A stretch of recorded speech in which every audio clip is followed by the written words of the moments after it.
এসেছি। ওয়েলকাম জানাচ্ছি তোমাকে আমাদের বোর্ড কোশ্চেন সলভিং সিরিজে। এই সিরিজে আমরা সলভ করছি প্রোনাউন রেফারেন্স। আজকে আপু তোমাকে এই ভিডিওর মাধ্যমে সলভ করে দিবে বরিশাল বোর্ড 2017 সালে প্রোনাউন রেফারেন্সের যে টপিক যে প্যাসেজটি এসেছিল বা কোশ্চেনটি এসেছিল সেই কোশ্চেনটি তোমাকে আপু সলভ করে দেওয়ার চেষ্টা করবে ইনশাআল্লাহ। আসো দেখো বরিশাল বোর্ড 2017 কি বলা আছে।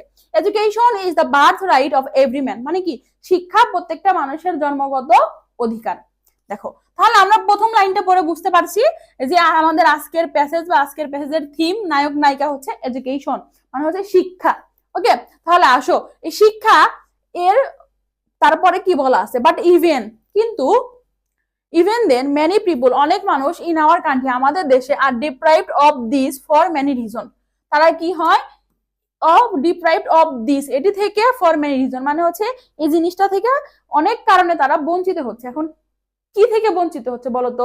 প্রথম লাইনে আমরা বললাম শিক্ষা হচ্ছে আমাদের জন্মগত অধিকার, কিন্তু আমাদের দেশে মানুষ অনেক কারণেই এই শিক্ষা থেকে কি হচ্ছে বঞ্চিত হচ্ছে। ওকে, তাহলে আমরা এখানে দিসের পরিবর্তে এডুকেশনটাকে এনে বসাবো যাতে জিনিসটা কি আরো বেশি ক্লিয়ার হয়ে যায়।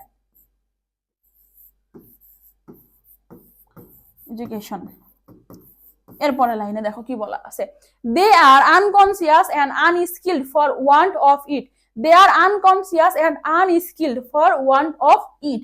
এখানে ইট দ্বারা কাকে বোঝাচ্ছে বলতো?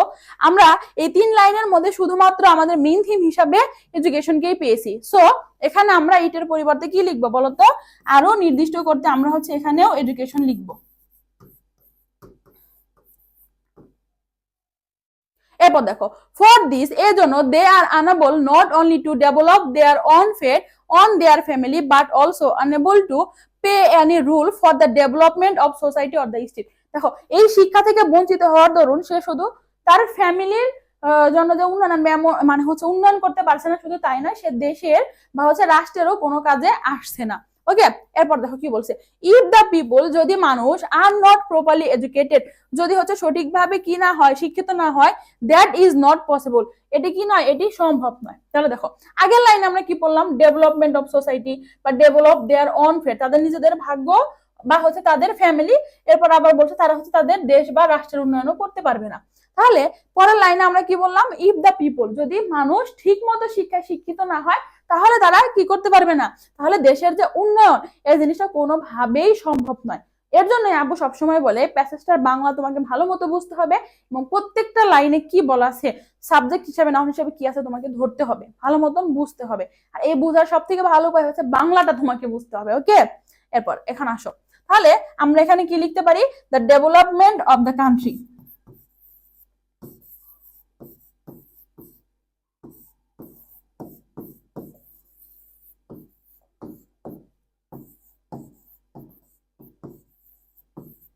কারণ আগে যেহেতু কান্ট্রির কথাই বলা আছে আমরা এখানে কান্ট্রি লিখবো, নেশন লিখবো না। ওকে, তাহলে the development of the country is not possible, দেশের উন্নয়ন কোনোভাবেই সম্ভব নয়। So the more we can educated, যত বেশি আমরা শিক্ষিত হব বা আমাদের লোকজন শিক্ষিত হবে, the more the country will be developed. দেখো কি বলছে, the more we can educated, যত বেশি আমরা শিক্ষিত হব বা the more we can educate hour people, আমরা আমাদের মানুষকে যত বেশি শিক্ষিত করতে পারবো দেশের লোকজনকে, the more the country will be developed, তত বেশি হচ্ছে আমাদের দেশটা কি হবে, উন্নত হবে। তাহলে এখানে দেখো কি বলছে, দ্য কান্ট্রি। এখন কথা হচ্ছে তুমি তোমার দেশের মানুষকে উন্নত করলে তোমার দেশ উন্নত হবে না অন্য দেশ উন্নত হবে? একটু জিনিসটা বুঝো, আমার দেশের মানুষ শিক্ষিত মানে আমার দেশটা উন্নত। দেখো এখানে কি বলা আছে, দ্য কান্ট্রি, তো জিনিসটা আমরা আরো বেশি ক্লিয়ার করে কি লিখবো, so the more we can educated hour people, the more our country. এখানে আমরা কি লিখবো, আওয়ার কান্ট্রি, কারণ আগের লাইনে কি আছে দেখো উই আছে, এই উইটার পসেসিভ হিসাবে আমরা এখানে আওয়ার লিখবো, আওয়ার, এবং হচ্ছে কান্ট্রি আছে, কান্ট্রিটা লিখে দিব।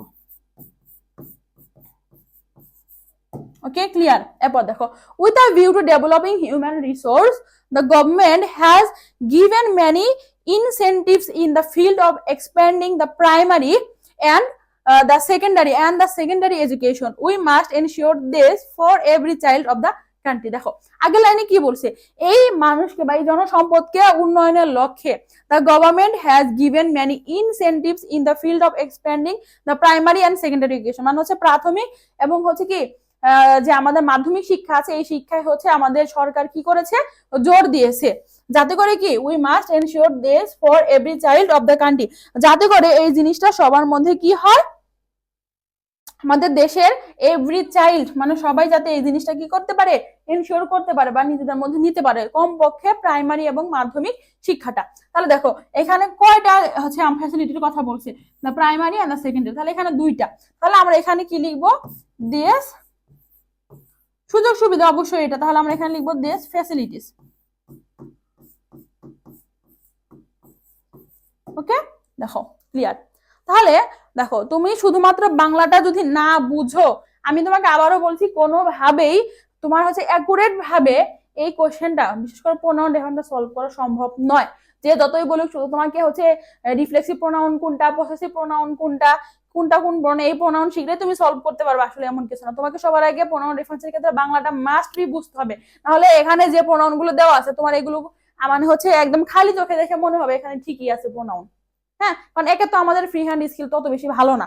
হ্যাঁ আমি জানি এখানে যারা আমার ভিডিও দেখছো বেশিরভাগই ফ্রি হ্যান্ড স্কিল ভালো না, সো তোমার কাছে এটা দেখে মনেই হবে যে এখানে যা আছে সবই ঠিক আছে। কিন্তু তুমি যখন বাংলাটা একটু বুঝে বুঝে মানে করতে যাবে তখন দেখবে না জিনিসটা আসলে অর্থগত দিক থেকে যাচ্ছে না।